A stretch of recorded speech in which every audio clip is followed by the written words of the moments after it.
দেখব প্লাজমা পর্দার বিশেষ গঠন। এত বৃষ্টি পড়ছে যে তোমাদেরকে মানে বোর্ডের সামনে দাঁড়িয়ে পড়াতে পারলাম না, প্রচণ্ড বৃষ্টি হচ্ছে, তাই এভাবেই পড়াতে হচ্ছে। ক্লাস 11কে বলি, তোমরা সকলেই খুব ভালো স্টুডেন্ট, খুব ভালো ছাত্রী, তাই ভালো মার্কস নিয়ে মিশনে ভর্তি হয়েছ। তো ভালোভাবে পড়াশোনা করবে যাতে আগামী দিনে উচ্চ মাধ্যমিকেও তোমাদের রেজাল্টটাও ঠিক ভালো হয়, ঠিক আছে? আর আমি যে কথাগুলো বলি বা বকি, হয়তো কারো কারো খারাপভাবে নেবে না ওগুলো কথাগুলো, কারণ তোমাদের ভালোর জন্যই বকি। কারণ ধরো আমার বকে কি লাভ, তাই না? আমি তোমাদেরকে বকছি তো বলবে ম্যাডাম খারাপ, ম্যাডাম বকে। আমার বকে লাভটা কি? কোনো লাভ আছে কি? কিন্তু তবুও কেন বলি, যে ভালোর জন্য বলি আর কি, ঠিক আছে? কারণ আমিও তো তোমাদের ওই মিশনের ওই জায়গাটা থেকেছি, মিশন থেকে একদিন পড়াশোনা করেছি, আমি জায়গাটা জানি যে মানে ভালো রেজাল্ট করতে গেলে পড়াশোনা করতে হয়, পরিশ্রম করতে হয়, ঠিক আছে? তাই যে কথাগুলো বলবো সেগুলো পজিটিভভাবে নেবে। দেখো, প্লাজমা পর্দার বিশেষ গঠন। এই যে একটু এতক্ষণ আমরা বলছি কোষ পর্দা, প্লাজমা পর্দা, সেই প্লাজমা পর্দার তো ফাংশন মানে কাজ, অনেক কাজ। তো সেই শারীরবৃত্তীয় বা ফাংশনাল কাজের জন্য বা কিছু কী হয়ে থাকে, প্লাজমা যে পর্দা যে মেমব্রেনটা তার বিভিন্ন পরিবর্তন ঘটে থাকে। যেমন আমরা দেখো টিস্যু পড়তে গিয়ে, অর্থাৎ কলা পড়তে গিয়ে সেখানে পড়েছিলাম মাইক্রোভিলাই, পড়িনি? তো সেই মাইক্রোভিলাইটা অ্যাকচুয়ালি কী? মাইক্রোভিলাইটা হচ্ছে, এটা হচ্ছে কোষ মেমব্রেন, কোষ পর্দা। কোষ পর্দা যখন আঙ্গুলের মতো ভাঁজপ্রাপ্ত হয়ে ওঠে তখন সেটাকে আমরা বলছি মাইক্রোভিলাই। এটাকে বলছি কি? মাইক্রোভিলাই। ওকে, তাহলে কোষ পর্দার বা প্লাজমা পর্দার বিশেষ গঠনের মধ্যে প্রথম পড়ে হচ্ছে মাইক্রোভিলাই। মাইক্রোভিলাই এটা পড়িয়েছিলাম। অর্থাৎ কোনো কোনো কোষের ক্ষেত্রে কোষ পর্দা যখন ক্ষুদ্রাকার আঙ্গুলের মতো আকার গঠন করে, অর্থাৎ প্লাজমা পর্দাটাই ভাঁজপ্রাপ্ত হয়ে দেখো উপর দিকে উঠে গিয়ে আঙ্গুলের মতো গঠন সৃষ্টি করে, তখন তাকে বলা যায় মাইক্রোভিলাই। কোথায় দেখা যায়? এইটা দেখা যায় আমাদের যে ক্ষুদ্রান্ত আছে, তাই না? সেই ক্ষুদ্রান্তের এপিথেলিয়াম কোষে, ক্ষুদ্রান্তের এপিথেলিয়ামের কোষে। এবার এপিথেলিয়াম কোষ কোনটা বলবো? বাইরের যে আবরণী গঠন করে তাকে বলা হয় এপিথেলিয়াম কোষ বা এপিথেলিয়াল কোষ, তুমি আগে পড়েছো। সেইখানকার কোষ হচ্ছে আঙুলের মতো ভাঁজপ্রাপ্ত হয়ে মাইক্রোভিলাই তৈরি করে। বলছে একটা সেলে প্রায় 3000 মাইক্রোভিলাই থাকে। চিন্তা করো, এক একটা কোষে, এক একটা এরকম যদি কোষের শেপ হয়, তো সেই শেপ কি করবে? এরকম 3000টা সেখান থেকে আঙ্গুলের মতো ভাঁজপ্রাপ্ত হয়ে মাইক্রোভিলাই গঠন সৃষ্টি করে। কাজটা কি? এই মাইক্রোভিলাইয়ের কাজ হচ্ছে এই যে এই তলটাকে বাড়িয়ে দিয়ে শোষণে সাহায্য করে। কোনো কিছু বস্তুকে, ক্ষুদ্রান্ত আমরা কি জানি শোষণে সাহায্য করে, তা সেই সরল যে খাদ্য, তরল খাদ্য, সেই খাদ্যটাকে শোষণে সহায়তা করে, এই তলটাকে বৃদ্ধিপ্রাপ্ত করে। এটা হচ্ছে মাইক্রোভিলাই। এবারে দেখো, 2 হচ্ছে ইনভ্যাজিনেশন। এই ইনভ্যাজিনেশন আমরা কথাটা অনেকবার টার্ম ইউজ করেছি, যে মাইটোকন্ড্রিয়া, তারপর তোমার নিউক্লিয়াস, এন্ডোপ্লাজমিক রেটিকুলাম, কি বলেছি? এই অঙ্গাণুগুলো গঠিত হয়েছে যে প্লাজমা পর্দার ভিতরের যে মেমব্রেন পর্দা তার ইনভ্যাজিনেশনের মাধ্যমে, মানে ফোল্ডের মাধ্যমে গঠিত হয়েছে। তো কিছু কিছু কোষের কোষ পর্দায় অসংখ্য নলাকার ভাঁজ দেখা যায়, যাকে অন্তঃভাঁজ বলা হয়। এইগুলো কি করে? শোষণে সাহায্য করে। আমরা দেখেছি যে এটা যদি কোষ হয়, তাহলে এই কোষ পর্দার ভাঁজপ্রাপ্ত হয়েই দেখা গেল যে কি গঠন করলো? মাইটোকন্ড্রিয়া। ওকে, এটা কোথায় বর্ণনা? না, অভিব্যক্তি যখন জীবনের প্রথম সৃষ্টির সময়, আদিম পৃথিবীর সৃষ্টির সময় বিজ্ঞানীরা বলেছিলেন যে এইভাবে কোষ পর্দা ইনভ্যাজিনেশনের মাধ্যমেই হয়তো কোষীয় অঙ্গাণু তৈরি হয়েছিল। বিভিন্ন বিজ্ঞানীর এটা মতবাদ। ওকে, আচ্ছা, তারপরে দেখো 3 হচ্ছে নালী বা টেবিলস। কোনো কোনো কোষের প্লাজমা পর্দা সাইটোপ্লাজমের মধ্যে প্রসারিত হয়ে নালীর মতো অংশ বা টেবিল গঠন করে। এটা কি করে? সাইটোপ্লাজমের মধ্যে প্রসারিত হয়ে এই ধরনের টিউবিলস লাইক স্ট্রাকচার গঠন করে। ওকে, প্লাজমা পর্দা। তাহলে প্লাজমা পর্দা তার ফাংশনাল দিক থেকে, মানে তার কাজের ভিত্তিতেই পরিবর্তন হচ্ছে। কখনো কখনো সেটা মাইক্রোভিলাই তৈরি করছে, কখনো কখনো ভিতরের পর্দা ইনভ্যাজিনেশন হয়ে বিভিন্ন কোষীয় অঙ্গাণু সৃষ্টি করছে শোষণ করার জন্য, আবার সাইটোপ্লাজমের মধ্যে দিয়ে প্রসারিত হয়ে কি হচ্ছে? একটা নালী গঠন করছে শোষণ করার জন্য। আরেকটা জিনিস যেটা আছে সেটা কি? ডেসমোজোম। এটা তোমাদেরকে কোষ প্রাচীর পড়ানোর সময় বলেছিলাম, এটা করে রাখবে, এটা ইম্পর্টেন্ট। ওকে, ডেসমোজোম কি? ডেসমোজোম হচ্ছে বলেছিলাম যে দুটি প্রাণী কোষ পর্দা। ধরো এটা একটা কোষ পর্দা আর এটা একটা কোষ পর্দা। ওকে, তাহলে পাশাপাশি অবস্থিত দুটি প্রাণী কোষের কোষ পর্দা সংযোগস্থলে, এটা কোষ পর্দা আর এটা হচ্ছে কোষ পর্দা, পাশাপাশি অবস্থিত দুটি কোষ পর্দার এই সংযোগস্থলে মানে কোষান্তর বস্তু, এখানে যখন কি হচ্ছে না কোনো বস্তু জমা হচ্ছে, এগুলোকে কি বলা হচ্ছে কোষীয় পদার্থ বা কোষ বস্তু, এগুলো কোষ বস্তু জমা হয়ে যে গঠন সৃষ্টি করে তাকে বলা হচ্ছে ডেসমোজোম। বোঝা গেছে? তাহলে পাশাপাশি অবস্থিত দুটি কোষের মধ্যে যে কোষ মানে কোষের মধ্যে অবস্থিত কোনো কোষান্তর বস্তু কোষ বস্তু জমা হয়ে যে গঠন সৃষ্টি করে তাকে বলা হচ্ছে ডেসমোজোম বা ম্যাকুলা অ্যাডহেরেন্স। একে আরেকটা কি নাম করা হয়, পরীক্ষা হয়তো দিয়ে দিল, বুঝতে পারবে না, ম্যাকুলা অ্যাডহেরেন্স বলা হয়। ওকে, এই যে ডেসমোজোমের সাহায্যে পাশাপাশি দুটি প্রাণী কোষের মধ্যে কি সংযোগ সাধিত হচ্ছে, দুটি প্রাণী কোষের মধ্যে সংযোগ স্থাপন করতে সাহায্য করছে ডেসমোজোম। এই ডেসমোজোম কি দ্বারা গঠিত? এই গঠিত হচ্ছে তোমার প্রোটিন আর মিউকোপলিস্যাকারাইড দ্বারা গঠিত হচ্ছে ডেসমোজোম। ওকে, ডেসমোজোম থেকে আবার টিনোফিলামেন্ট বা টিনোফাইব্রিন নামক সূক্ষ্ম তন্তু নির্গত হয়।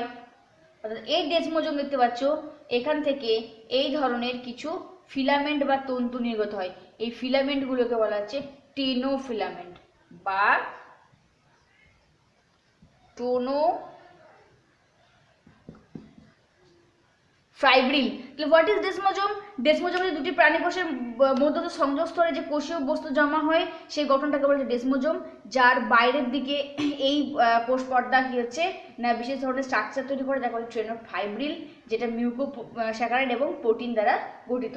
ওকে, এই ডেসমোজোম সাধারণত ত্বকের এপিডার্মিস স্তরে, আমাদের যে ত্বক তার এপিডার্মিস যে লেয়ার সেই এপিডার্মিস স্তরে দেখা যায়, এবং অত্যধিক চাপের সময় কোষগুলোকে পৃথক হতে দেয় না। মানে যখন প্রচণ্ড চাপ পড়ে কোষের মধ্যে তখন কোষগুলোকে আলাদা হতে দেয় না, মানে কোষের কি হচ্ছে একটা কোষের সঙ্গে আরেকটা কোষের এইভাবে সংযোগ রক্ষা করছে, মাঝের যে বস্তুগুলো দুটি প্রাণী কোষের মধ্যে যোগাযোগ রক্ষা করতে সাহায্য করছে, তাকে বলা হচ্ছে ডেসমোজোম।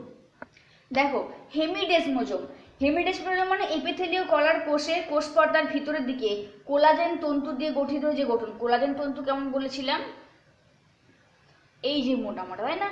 তো কোষ পর্দার ভিতরের দিকে যখন এই ধরনের কোলাজেন তন্তু নিয়ে গঠিত যে স্ট্রাকচার তাকে বলা হচ্ছে হেমিডেসমোজোম। ওকে, এটা কোষকে তার ভিত্তি পর্দার সঙ্গে যুক্ত রাখে, অর্থাৎ একটা সেল, সেই সেলের যে মেন মেমব্রেন সেই মেমব্রেনের সঙ্গে আটকে রাখতে সাহায্য করা যায় হেমিডেসমোজোম। হেমিডেসমোজোম কি বললাম না, কোষের এপিথেলীয় কোষের ভিতরের দিকে যে কোলাজেন তন্তু, কোলাজেন ফাইবার, এগুলো সব পড়ানো হয়েছে। কোলাজেন ফাইবার কোলাজেন প্রোটিন দ্বারা গঠিত, ইলাস্টিন ফাইবার ইলাস্টিন প্রোটিন দ্বারা গঠিত। কোলাজেন ফাইবার হচ্ছে তোমার মোটা প্রকৃতি শাখাবিহীন, এগুলো টিস্যু পড়ানোর সময়, প্রাণী কলা পড়ানোর সময় সব বলেছি। আচ্ছা, তারপরে হচ্ছে তোমার আরেক ধরনের ডেসমোজোম দেখা যাচ্ছে কি ইন্টারডেসমোজোম। এটা বলে ইন্টারডিজিটেশন। What is ইন্টারডিজিটেশন? ইন্টারডিজিটেশন পরপর দুটি পরস্পর সংলগ্ন কোষ পর্দার যে আঙ্গুলাকার প্রবর্ধক দেখা যায় তাকে বলা হচ্ছে ইন্টারডিজিটেশন। তাহলে ইন্টারডিজিটেশন কি বললাম, যে পাশাপাশি অবস্থিত দুটি কোষ পর্দার যে আঙ্গুলের মতো এই ধরনের প্রবর্ধক দেখা যায় তাকে বলা হচ্ছে ইন্টারডিজিটেশন। ওকে, আচ্ছা, এই টার্মগুলো শর্ট কোশ্চেন জন্য মনে রাখবে। তারপরে কি জিনিস আছে সেগুলো মনে রাখবে। টাইট জাংশন, এগুলো তোমাদের ফিজিওলজি পার্টেও আছে, সেখানেও পড়বে। তারপরে আছে তোমার কি gap junction, tight junction, gap junction, আর একটা আছে তোমার কি টার্মিনাল বার।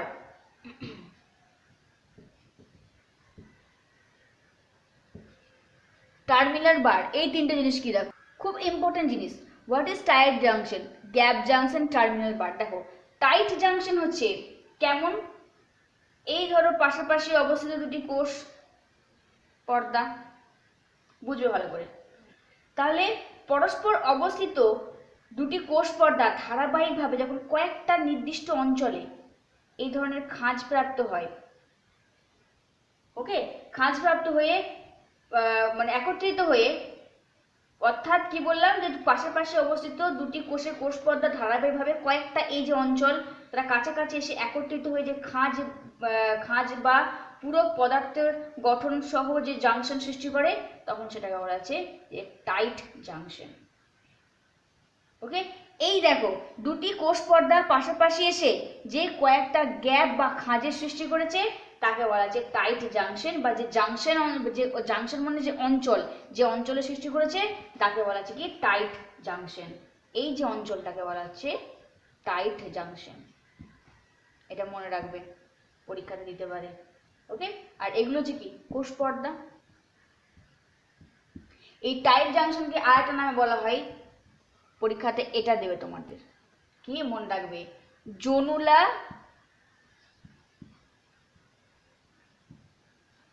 অকুডেন্স কি, এটা মাথায় অবশ্যই মনে রাখবে, কষ্ট করে মনে রাখতে হবে।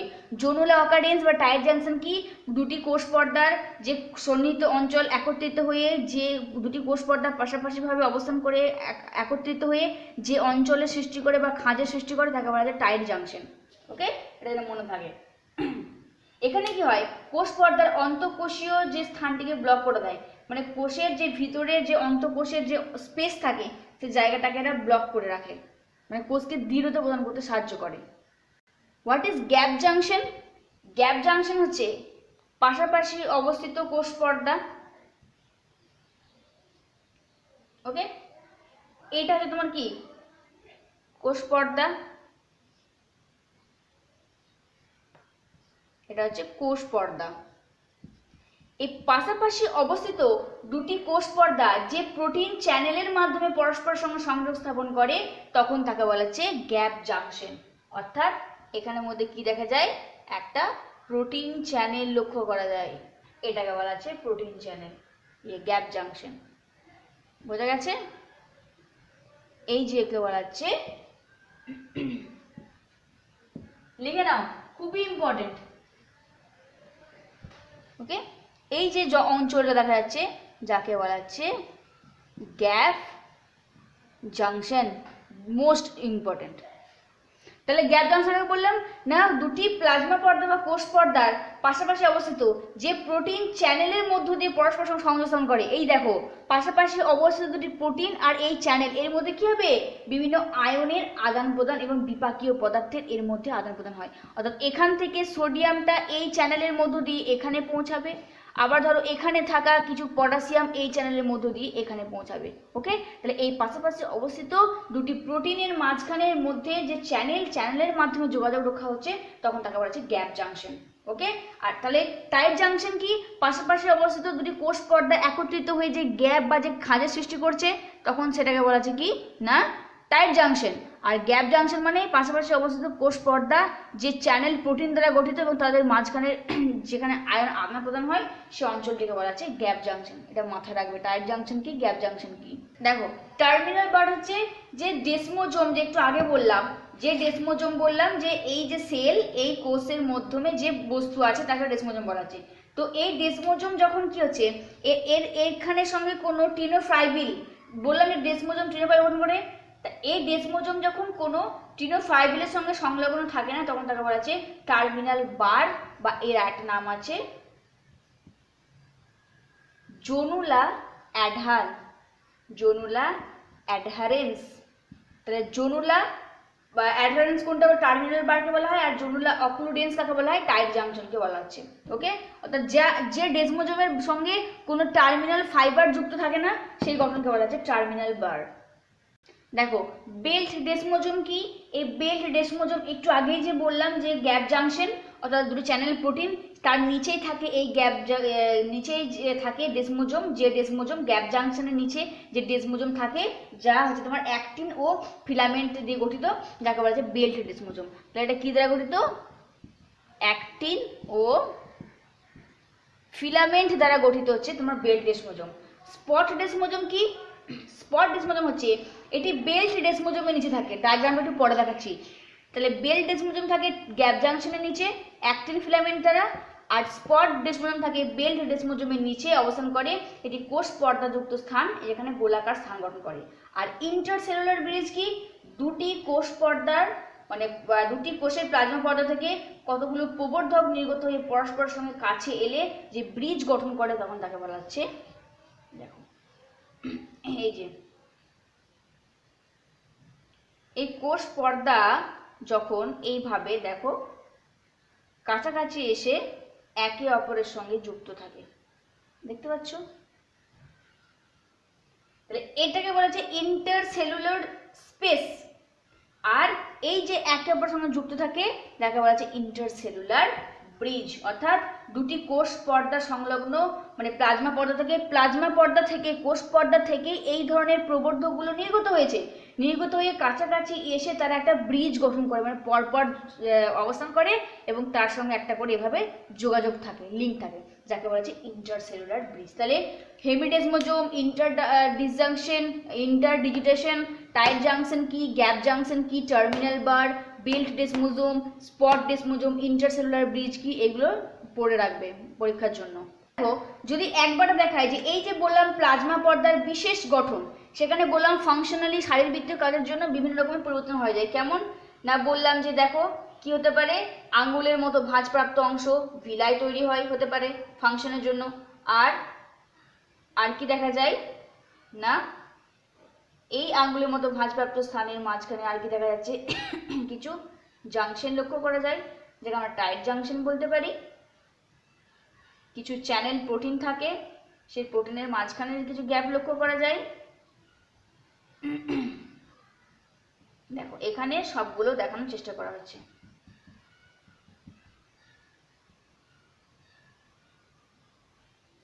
কত সুন্দর একটা জিনিস না, যে যেখানে সেল আপনা আপনি কোষের মধ্যে এত সুন্দর একটা স্ট্রাকচার, মানে নিজেদের ফাংশনালের কাজের জন্য পরিবর্তনের জন্য নিজেরাই কত সুন্দর গঠন প্রদর্শন করে থাকে।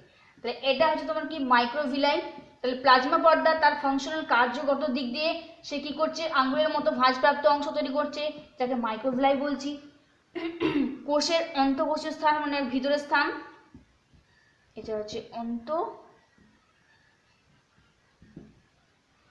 অন্তঃকোষীয় স্থান। আচ্ছা দেখো টাইট জাংশন, একটু আগেই বললাম যে কোষের যে অঞ্চলটা হচ্ছে কি একটা নির্দিষ্ট অংশের কাছাকাছি এসে যে অঞ্চল সৃষ্টি করে তাকে আমরা বলছি টাইট জাংশন। দেখো বেল্ট ডেসমোজোম, টাইট জাংশনের পর যে গ্যাপ জাংশন, সেই গ্যাপ জাংশনের নিচে বললাম কি যে গ্যাপ জাংশনের নিচে থাকে অ্যাক্টিন এবং ফিলামেন্ট দ্বারা গঠিত, একে বলা হচ্ছে বেল্ট ডেসমোজোম। বেল্ট ডেসমোজোম। দেখো স্পট ডেসমোজোম কোনগুলো বললাম একটু আগে, যে বেল্ট ডেসমোজোমের নিচে অবস্থান করে, এখানে যে গোলাকৃতির যে অংশ গঠন করে তাকে বলা হচ্ছে স্পট ডেসমোজোম। এগুলোকে বলা হচ্ছে স্পট ডেসমোজোম। বোঝা গেছে? দেখো এই যে একটু আগে দেখালাম যে একটা ব্রিজ লাইক স্ট্রাকচার, যেখানে কি হচ্ছে না মানে কাছাকাছি যে অবস্থান করছে তাকে ইন্টারসেলুলার ব্রিজ বলছি। এরা কি করে, এর ফলে উভয় কোষের মধ্যে উদ্দীপনা দ্রুত পরিবাহিত হয়। এটা বোঝা গেছে প্লাজমা পর্দার। তাহলে পরীক্ষাতে আমি কথার জন্য বলছি, যদি আসলে টাইট জাংশন কি, গ্যাপ জাংশন কি, বেল্ট জাংশন কি, তাহলে পরীক্ষায় কি করবে, সুন্দর করে ডায়াগ্রামটা আগে দেবে। পরীক্ষাতে ডায়াগ্রাম যদি দাও আর তার সম্পর্কে দুজের কথা লেখো, তাহলে কিন্তু বায়োলজিতে অন্তত ফুল মার্কস পাওয়া যায়। কারণ ডায়াগ্রাম যদি না দাও, তুমি যদি লিখেই যাও পাতার পর পাতা, ডায়াগ্রাম না থাকলে কিন্তু মার্কস কাটা যাবে, একদম মাস্ট। একটু আগে বললাম যে যখন কোষ পর্দা ভাঁজপ্রাপ্ত হয়ে যে স্ট্রাকচার গঠন করেছে এবং তাদের মধ্যে যে যুক্ত তাকে বলা যায় কি ব্রিজ। এরা কি করে, একটা কোষ থেকে আর একটা কোষে এই যে থ্রু লিঙ্কের মাধ্যমে কি করে, দুটো কোষের মধ্যে উদ্দীপনা পরিবাহিত সাহায্য করে। দেখো প্লাজমা পর্দা ভেদ্যতা, আমরা কোষ পর্দা পড়ানোর সময় বারবার বলেছিলাম যে কোষ পর্দা একটা প্রবেদক ভেদ্য পর্দা। তো এই কোষ পর্দা মানে বিভিন্ন রকমের হয়ে থাকে, সেটা আজকে আমরা দেখবো। তাহলে কোষ পর্দা হচ্ছে তোমার সূক্ষ্ম স্থিতিস্থাপক, মানে যেটা ইলাস্টিসিটি আছে বাড়া কমা হয়। আচ্ছা এর মাধ্যমে কোষের ভিতরে এবং বাইরে থেকে কি বলেছিলাম, কিছু বস্তুর আদান প্রদান হয়ে থাকে। কোনো বস্তু কোষের ভিতরে প্রবেশ করে, আবার কোষের ভিতর থেকে কোনো বস্তু বাইরে প্রবেশ করে, তাই না? প্লাজমা পর্দার এর প্রকৃতিকে বলা হচ্ছে ভেদ্যতা বা পারমিয়াবিলিটি। প্লাজমা পর্দার ভেদ্যতা যে সমস্ত শর্তের উপর নির্ভর করে সেগুলো কি না, প্লাজমা পর্দার ভেদ্যতা যেসব শর্তের উপর নির্ভর করে সেই শর্তগুলো কি কি? এক হচ্ছে কোষের স্থিতিস্থাপকতা, এটা একটু মনে রেখো, কোষের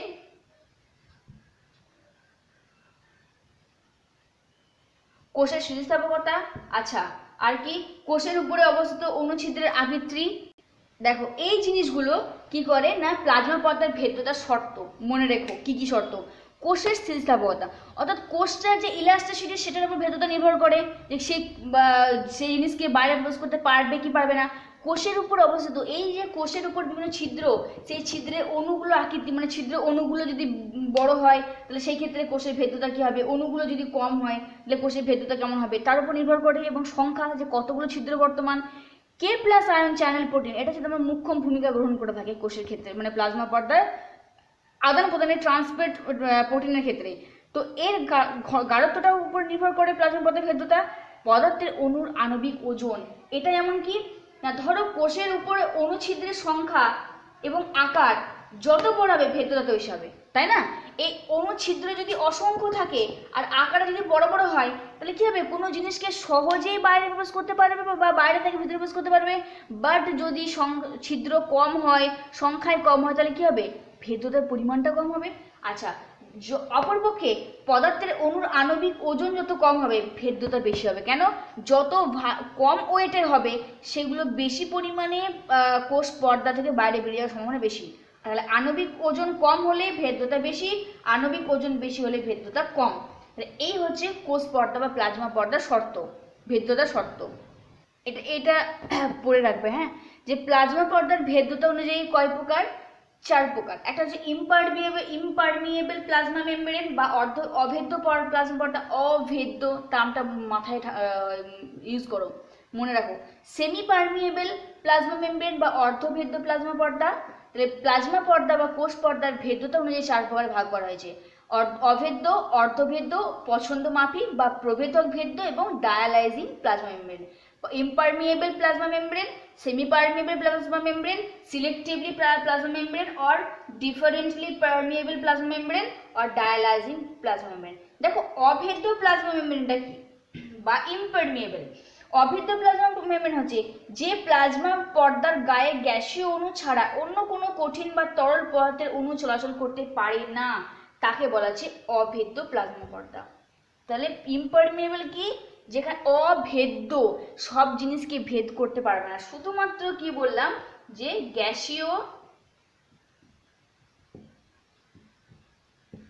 গ্যাসীয় অণু ছাড়া কোনো কঠিন বা তরল পদার্থের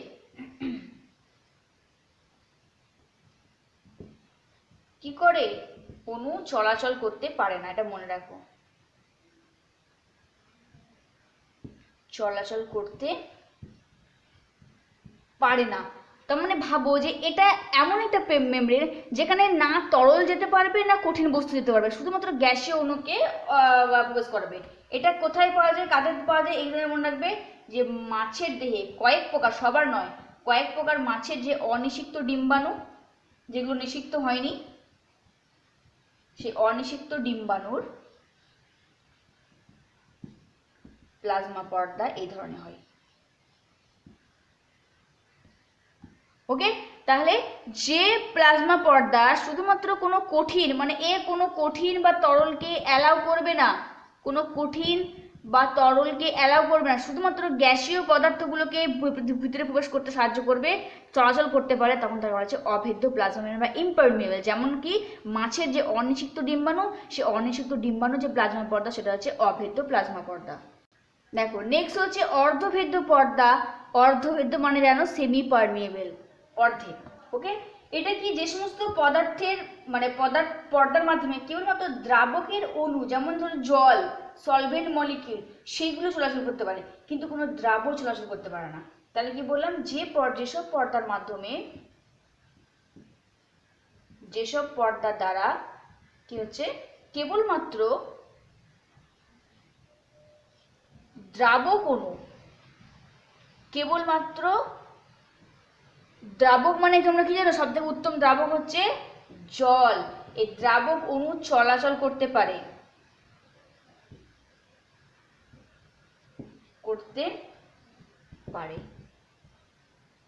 কিন্তু দ্রাবক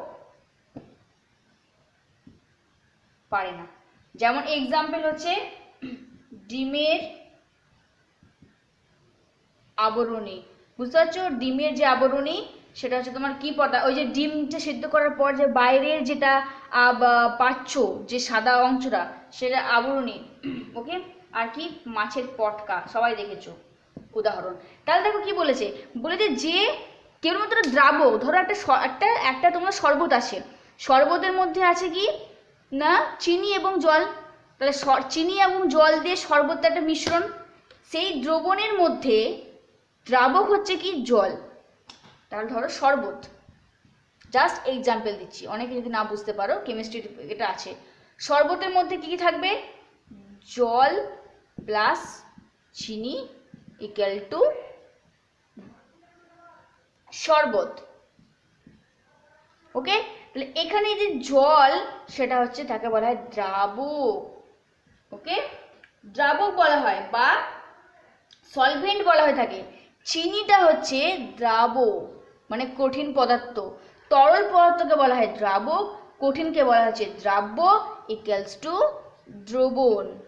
তাহলে দ্রাব্য প্লাস দ্রাবক নিয়ে কি, তো দ্রাবক আর দ্রাব্য নিয়ে তৈরি হয় দ্রবণ। তাহলে আমরা এক কথায় বলতে পারি যে তরল জল দুধ এইগুলোকে বলা হচ্ছে দ্রাবক। তাহলে এইগুলো যখন চলাচল করতে পারে কিন্তু কোনো কঠিন মানে দ্রাব্য পদার্থ এই ডিমের আবরণী এবং পটকা এদের মধ্যে যেতে পারে না, তখন তাকে বলা হচ্ছে কি না অর্ধভেদ্য পর্দা। ওকে, জাস্ট বোঝানোর জন্য বললাম যে দ্রাবক প্লাস দ্রাব্য সমান দ্রবণ। দ্রাবক মানে তরল পদার্থ মানে জল দুধ এইগুলো, আর দ্রাবক মানে কঠিন পদার্থ। তাহলে একটা দ্রবণ করতে গেলে সেখানে দ্রাবক নিয়ে দ্রবণ হয়, একটা এক্সাম্পল বোঝালাম, বোঝা গেছে? এক্সাম্পল দিলাম। তাহলে যেখানে তরল পদার্থের প্রবেশ আছে কিন্তু চলাচল করতে পারে কিন্তু কোনো কঠিনের অণু চলাচল করতে পারে না, তখন তাকে বলা হচ্ছে অর্ধভেদ্য পর্দা। তাহলে এটা মনে রাখবে, এটা কিন্তু পরবর্তীকালে অনেক কাজে লাগবে। যে অভেদ্য পর্দা বা ইমপারমিবল মেমব্রেন কোনটাকে বলবো আমরা, না যে কি কোনো গ্যাসীয় পদার্থ ছাড়া আদার্স কোনো কঠিন তরলতা চলাচল করতে দেয় না। অর্ধভেদ্য শুধুমাত্র দ্রাবকের অণুগুলো দ্রবণ চলাচল করতে, দ্রাবের অণু চলাচল করতে পারে না, এগুলো জাস্ট মাথাতে ঢুকিয়ে রাখবে। এরপরে যে তোমার সিলেক্টিভলি বা প্রবেদক ভেদ্য, এটা মনে রেখো। প্রবেদক ভেদ্য হচ্ছে কি না যে সমস্ত প্লাজমা পর্দার মাধ্যমে অল্প পরিমাণে দ্রাবের অণু চলাচল করতে পারে, বা যেসব প্লাজমা পর্দার মধ্যে দিয়ে পছন্দ মানে সে প্লাজমা পর্দা সিলেক্ট করবে যে কোন সমস্ত কি আয়ন অণু চলাচল ঘটে, তখন তাকে বলা যায়। তাহলে আমরা যে এই এতদিন ধরে পড়লাম কোষ পর্দা, তাহলে কোষ পর্দা কি বারবার বলেছি প্রবেদক ভেদ্য পর্দা। প্রবেদক ভেদ্য মানে যে কিছু জিনিসকে ভিতরে প্রবেশ, সবাইকে নয় কিন্তু, কিছু জিনিসকে ভিতরে প্রবেশ করাতে সাহায্য করে, আবার কিছু জিনিসকে বাইরে থেকে ভিতর থেকে বাইরে নিয়ে যেতে সাহায্য করে, অর্থাৎ সিলেক্টিভলি কিছু জিনিসকে সাবস্টেন্সকে অ্যালাউ করে। আর হচ্ছে কি একে করে কিছু দ্রাব্য মানে কঠিন বস্তুর আদান প্রদানে সহায়তা করে। তাহলে একে বলছি প্রবেদক ভেদ্য। তাহলে আমাদের কোষ পর্দা হচ্ছে একটা কি প্রবেদক ভেদ্য পর্দা। আমাদের যে সজীব কোষ, সে সজীব কোষের কোষ পর্দা, বিশেষ করে প্রাণী কোষ, বিশেষ করে প্রাণী কোষের কোষ পর্দা হচ্ছে কি প্রবেদক ভেদ্য। তো পরীক্ষা আসে যে কেন প্রাণী কোষের কোষ পর্দাকে প্রবেদক ভেদ্য বলবো, কারণ সে কি করছে কিছু জিনিসের আদান প্রদানে সহায়তা করছে। ওকে, সিলেক্টিভলি পারমিয়েবল মেমব্রেন। দেখো লাস্ট যেটা আছে এটা মনে রাখবে, ভিভিআই প্রবেদক ভেদ্য পর্দা। আচ্ছা, অর্ধভেদ্য পর্দার এক্সামে মনে রাখবে, পরীক্ষা থেকে ডিএমসিকিউ কোশ্চেন আছে যে হয়তো বলে দিল যে মাছের পটকা কি জাতীয় পর্দা, অর্ধভেদ্য পর্দা। পরীক্ষায় বলে দিল যে এই এক্সাম্পলগুলোর মধ্যেই দেবে, তার বাইরে দেবে না। পরীক্ষায় দিল অনিশ্চিত মাছের ডিম্বাণু কি পর্দা, অভেদ্য পর্দা মনে রাখবে। বা পরীক্ষায় দিল যে ডিমের আবরণী কি পর্দা, পরীক্ষায় দিল সজীব কোষের কোষ পর্দা কি ধরনের পর্দা, প্রবেদক ভেদ্য। এই এক্সাম্পলগুলো মনে রেখো তাহলেই হবে। ডায়ালাইজিং হচ্ছে কি, দেখো প্লাজমা পর্দার মাধ্যমে উদস্থিতিক যে চাপ, তোমরা ফিজিক্সে পড়েছো, হাইড্রোস্ট্যাটিক যে প্রেসার দ্বারা দ্রাব এবং দ্রাবকের অণুগুলি চলাচল ঘটে, তখন তাকে বলা হচ্ছে ডায়ালাইজিং প্লাজমা পর্দা। দেখো, হাইড্রোস্ট্যাটিক প্রেশারটা কি তোমরা ক্লাস তোমাদের ফিজিক্সে আছে। এটা হচ্ছে তোমার হাইড্রোস্ট্যাটিক মানে ফ্লুইডের একটা প্রবাহ, মানে বিশ্রামের সময় এই তরল পদার্থ এবং তরল পদার্থের যে চাপ, যেটা নিমজ্জিত দেহের উপর তল দ্বারা পরিশুদ্ধ হয়। ওকে, এটাকে বলা হচ্ছে হাইড্রোস্ট্যাটিক প্রেশার। বোঝা যাচ্ছে, ফিজিক্সে তোমরা পড়বে হয়তো যে এর বিশ্রামের সময় অবস্থায় তরল পদার্থ এবং তরল পদার্থের যে চাপ, সেই চাপটা যখন দেহের উপরিতল দ্বারা পরিশুদ্ধ হয় তখন তাকে বলা হচ্ছে হাইড্রোস্ট্যাটিক প্রেশার। তো এর মাধ্যমে দ্রাব্য এবং দ্রাবক, তাহলে দ্রাব্য মানে কি বললাম, কঠিন, দ্রাব্য মানে তরল, সে উভয় অণু চলাচল করতে পারে, তখন তাকে বলা হচ্ছে প্লাজমা পর্দা। এটা হচ্ছে কি এক্সাম্পল, যেটা এন্ডোথেলিয়াল কোষে যে বেসমেন্ট মেমব্রেন, সেটা হচ্ছে তোমার এটার পর্দা। তাহলে এটা হচ্ছে এন্ডোথেলিয়াল যে সেল, সেই সেলের যে কোষ পর্দা, কোষের ভিত্তি পর্দা, ভাবো। তাহলে এই এক্সাম্পলগুলো বারবার বলছে, মনে রেখো, তোমাদের এক্সাম্পলগুলোর মধ্যে একটা আসবে যে কোষের এন্ডোথেলিয়াল কোষের ভিত্তি পর্দা কি ধরনের পর্দা, ডায়ালাইজিক মেমব্রেন, সজীব কোষের প্রাণী পর্দা, প্রভেদক ভিত্তি পর্দা, মাছের পটকা, ডিমের আবরণ ইত্যাদি। তাহলে তোমাদের মোটামুটি আর একটা পেজ বাকি থাকলো, এটা ইনশাল্লাহ কালকে হয়ে যাবে। ওকে, আর তোমাদের সিলেবাসে আর একটা জিনিস আছে, সেটা হচ্ছে যে ফার্স্ট একদম যে চ্যাপ্টারটা সায়েন্স অফ লাইফ, ওটা কিছুই নেই, ওখান থেকে কোনো কোশ্চেনই আসবে না। তাও আমি কালকে এবার বলে দেবো, ওখান থেকে কোনো কোশ্চেনই আসবে না পরীক্ষাতে, কালকে ক্লাসে পড়িয়ে দেবো, ঠিক আছে? তো কালকেই তোমাদের মোটামুটিভাবে ইনশাল্লাহ সিলেবাসটা শেষ করে দেবো। যেগুলো পড়ানো হলো সেগুলো ভালো করে রাখবে, নোট করে রাখবে এবং পড়ে রাখবে।